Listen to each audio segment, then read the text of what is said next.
अब जैसे हम भी हिंदू धर्म में जन्मे, आप इतिहास पढ़ के सीखो, क्योंकि हमने ना तो अपने सदग्रंथों का ज्ञान, हमने अपने ही अकल से, अपने ही दौड़ तोड़ से परंपरा बना ली। नकली संतों ने अपने ही दिमाग से हमें वो अज्ञान भर दिया, उसको हम ज्ञान मान बैठे, और इन गलत परंपराओं को हम अपना फाइनल मान लेंगे तो करनी पड़ेगी। अब जैसे जब ब्रह्मा जी, विष्णु जी, शिव जी का ब्याह कराया, विवाह किया, उस समय ना तो कोई डीजे बजानिया था, ना कोई बाती था, ना बराती था, ना कोई जलेबी तारनिया था। दुर्गा ने 3 लड़कियां उत्पन्न की, समुद्र में डाल दी, वहां से जब वो सागर मंथन हुआ वहां से निकल आई।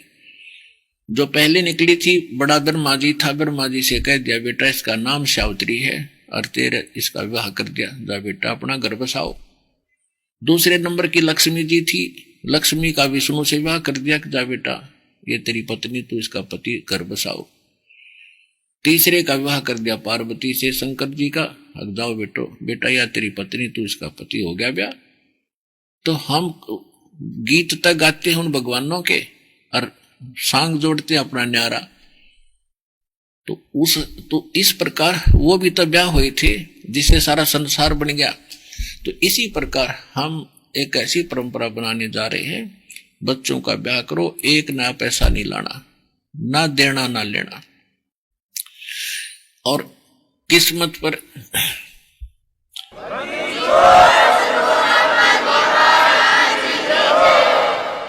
पहला फार्मूला तो ये देखो कि जो भाग्य में लिखा है बेटी और बेटे को वही मिलेगा, इससे कम बत्ती नहीं हो सकता, चाहे सिर पटक लेना।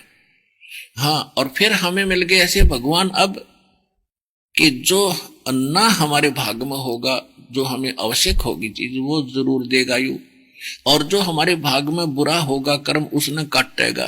तो भगवान को इसलिए खोजा करते कि हमारे जो 3 ताप भी कटे, प्रारब्ध में लिखे हुए दुख भी मिटे, तभी हम भक्ति करें। एक हम पहले कथा सुना करते भजनी और सांगियों से, वो कथा सुनाया करते थे। एक राजा के 3 बेटी थी, और पहले ये धार्मिक लोग बहुत हुआ करते, राजा भी, तो संतों को बुलाया करते थे, उनको बच्चों को बैठा कर कथा सुनाया करते थे। तो सारे बच्चे कथा सुनते थे, राजा भी बैठता था। अब ये कथा का असर नहीं हुआ तो कथा सुनने का फायदा क्या हुआ। तो उनमें से एक लड़की थी, उसको ये पक्का विश्वास हो गया कि भगवान ही सबका पालक है। जैसे बताया जाता है कि मां के गर्भ में किसने पाला आपको, ना मां को सेव कर सके थी, ना पिता का वहां कोई जोर चला था, ना कोई वहां खाना पहुंचाया जा सकता था। तो वहां भी तो परमात्मा ने जुगाड़ किया, मां की नाभि से आपकी नाभि जोड़ दी और आपका शरीर कितना सुंदर बना दिया। और बाहर आने से पहले परमात्मा को कितनी चिंता आपकी, बाहर आने से पहले मां के सतन में बाहर आते ही दूध भर दिया, और पहले ना था टोपा भी उसमें। तो भगवान आपका कितना खैर खवा है, कितनी केयर टेक करता है, आपको उसको पता है इसको क्या चाहिए था। और ईब आप सैने गणे बन गए, भगवान से दूर हो गए, उससे भी ऊपर पहुंचना चाहते हैं, इंटरनेट बना लिया, जहाज बना लिया, ऊपर भेज दिए, वो जेट विमान भेज दिए, इन पर मंगल ग्रह पे खाए जाओ धक्के, इनमें के खाली पत्थर पड़े। ये जो स्थान है उसकी खोज करो, जो हम बताएंगे उस स्थान पर जाया जाएगा जहां सदा सुखी हो गए। तो जो प्रसंग चल रहा है उसी पर आते हैं हम। तो हमने अपने बच्चों का जो विवाह करना है वो बहुत सिंपल वे से करना है। तो उस राजा की लड़की का ये बात समझ में आ गई कि भगवान ही सब कुछ करता है। माता पिता का जन्म भी संस्कार से हुआ हमारा। आज बेशक हम राजा की लड़की हैं और आगे संस्कार ही चलेगा, पिता हमारा कुछ साथ नहीं दे पाओगा। आप भी देख रहे हो, आप अपनी बेटी को विवाह करने के बाद क्या देते हो। अब परंपरागत ये थोड़े बहुत दान दहेज दे दिया करते, क्या उससे सारी उम्र सुखी हो जाएगी वो? नहीं, उसने अपनी मेहनत मजदूरी करके अपना निर्वाह करना ही पड़ेगा और देगा भगवान। तो उस बेटी के पक्की समझ में आ गई, परमात्मा करता वही फाइनल है। तो एक दिन दोनों तीनों बहन बैठी थी, वो जिक्र चल रहा था। तो एक बहन जो छोटे वाली थी उसने कहा कि बहन, पिताजी ने तो ठीक हम पाल पोष दिए परमात्मा के ही आदेशानुसार संस्कार, और आगे प्रत्येक प्राणी अपने संस्कार से ही आगे चलेगा। तो वो दो थी, वो अनजान थी, वो कहने लगी तू क्या पिताजी को नहीं मानती? मानती हूं पिताजी को, पिताजी मानती हूं। तो तेरा पेट पिताजी नहीं भर रहा? नहीं, पेट तो भगवान भरे सबके। उन दोनों ने जाकर पिताजी को सिखा दिया। हकीकत न्यू का है, पिताजी यानी भगवान ही सब कुछ करता है, मेरा कर्म मिल जाएगा, इसमें कोई नहीं कुछ कर सकता। तो पिताजी ने कोई इस बात का गुस्सा हो गया, अब देखूंगा या कितनी सुखी होगी। उन दो को तो विवाह कर दिया राजाओं के लड़कों से, और तीसरी का विवाह कर दिया एक लकड़ी काट के, जंगल से लकड़ी काट कर लाता था और शहर में बेचा करता था। बेचता भी ये था, रोटी दे देती थी वो लाला जी, उसने पता नहीं था, चंदन की लकड़ी लाता था, कीमत का उसको ज्ञान नहीं था। तो उसने अपने नौकरों से कहा कि ऐसा निर्धन ढूंढ के लाओ, 2 रोटी तक सीमित हो, फिर देखूंगा किसके बाग का खाती है। तो वो 2 लड़कियां तो कहा करती हम पिता के कर्म का खाती है, और वो कहा करती नहीं, जीव अपने भाग्य का खाता है, अपने भाग्य से प्राप्त करता है। तो उसके नौकरों ने वो ऐसा निर्धन खोज दिया, किस्त निर्धन धरती बनी। उस लड़की का ब्याह उससे कर दिया, लड़की खुशी खुशी चली गई।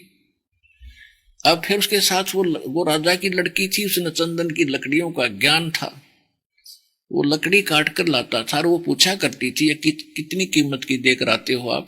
के रोटी रोटी देते मेरे को तुम्हें। तो फिर वो वहां गई उसके साथ, लकड़ी लेकर साथ में, और उनसे कहा कि राजा लोग, आप उस सेठों से कहा कि इतनी कीमती वस्तु को और आप ऐसे बेच रहे हो? जो बोले चल चल अपना काम करो, उसको पता नहीं था। तो एक दिन वह स्पेशल गई और कही कि आप लकड़ी लेकर आना और दूसरी दुकान पर देना। वो 2-3 दुकानों पर बेचता था। तो लड़की जाकर वहां कहने लगी कि मैं राजा की लड़की हूं और आप इसको क्या कीमत दे रहे हो? तो वो डर गए, तो उन्होंने थोड़ी कीमत बढ़ा दी, ठीक से उनका गुजारा सा हो गया। उसके बाद क्या हुआ कि वो दोनों लड़की जो राजाओं का विवाह किया था, उनका युद्ध हो गया किसी के साथ, वो दोनों विधवा होगी और वो मारा गया, उनके पति परिवार भी नष्ट हो गए।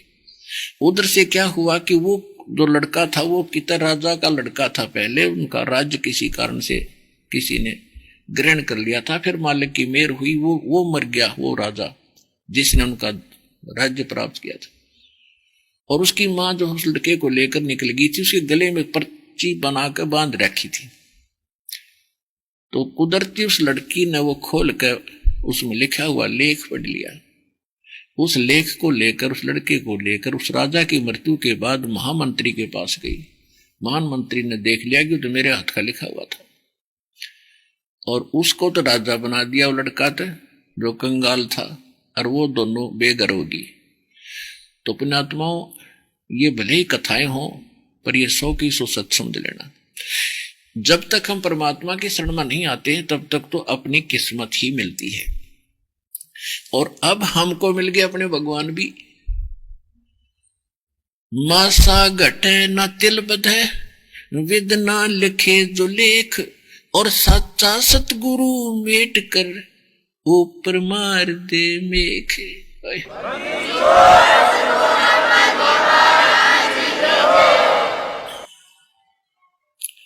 जब तक हम परमात्मा की शरण में नहीं आते तब तक तो अपना कर्म भोग रहे होते हैं। और ये विधान है कि जैसा कर्म विधाता ने लिख दिया वो मिटे नहीं, लेकिन पूर्ण सतगुरु की शरण में आने से उसको मेट कर, और मेख मारना मतलब फॉर एवर फिनिश्ड, सदा के लिए खत्म वो पाप कर्म, और शुभ कर्म लिख देगा मालिक अपनी कलम से। सतगुरु हाथ लेखनी सब भैया,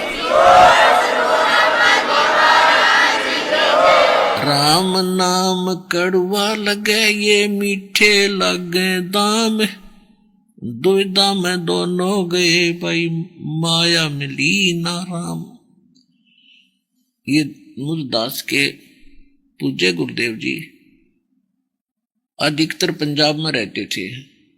तलवंडी भाई एक कस्बा है, तहसील टाइप है, वहां ज्यादातर रहते थे। वहां के सेवादार उनके अच्छे बहुत सेवा करते थे। और गुरुदेव के सतलोक गमन के उपरांत वो दास को आदेश दे ही गए थे नाम और दान सत्संग करने का। तो उनके उस स्थान पर दास सेकंड संडे को महीने के दूसरे रविवार को जाता था और वहां सत्संग करके आता था आश्रम में।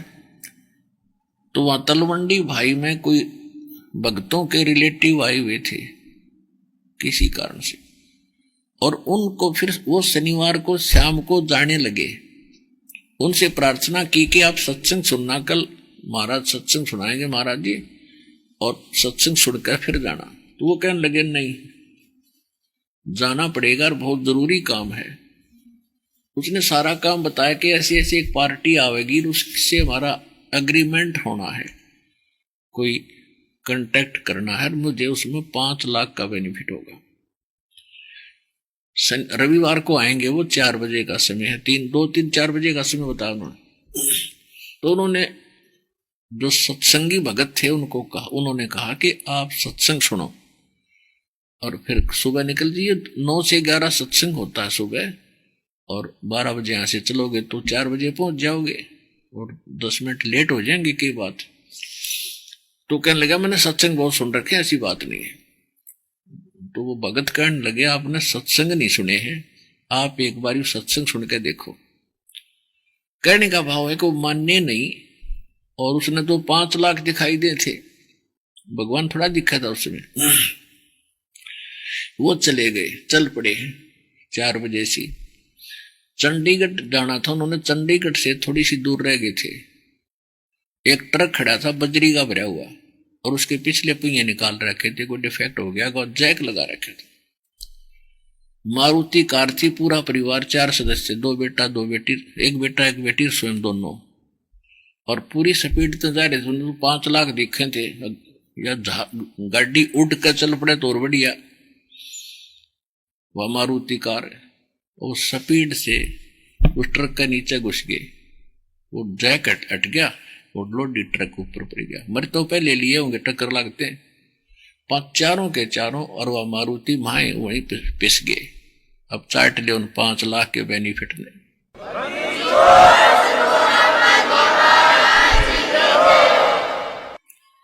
अपने आत्मा दुख भी आता है इन बातों से, और दुख इस बात का और घना होता है कि सब की आंख फूट गई, वो मर गए, बाकी लोगों का नाम ठीक है। कितने दिन ठीक हो तुम? राम नाम कड़वा लगे मीठे लगे दाम, दुविधा में दोनों गए माया मिली ना राम।